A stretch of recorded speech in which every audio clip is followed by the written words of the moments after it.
ভোর রাত্রে যখন সাহরি খাইতে উঠবেন, সাহরি খাওয়ার পর ফজরের আজানের আগে আপনি 10 মিনিট 5 মিনিট একটু আল্লাহর কাছে কেবলামুখী হয়ে হাত তুলে রুমের লাইটটা বন্ধ করে একটু আল্লাহর সাথে কথা বলবেন। মানুষের সাথে বহুত কথা বলছেন, আল্লাহর সাথে একটু কথা বলে দেখেন।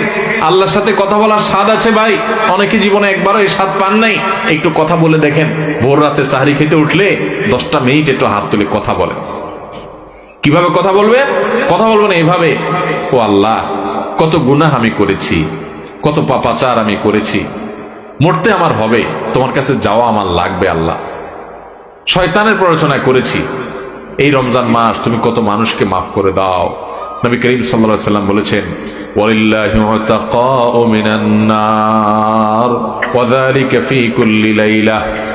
রমজানের প্রত্যেক রাতে আল্লাহ তাআলা অনেক মানুষকে সাধারণ ক্ষমা ঘোষণা করে দেন, যে যাও অমুক অমুক অমুক অমুক, যাও তোমাদেরকে মাফ করে দেওয়া হলো, জাহান্নাম থেকে মুক্ত ঘোষণা করে দেওয়া হলো। আল্লাহ কত মানুষকে আপনি সাধারণ ক্ষমা করে দিবেন।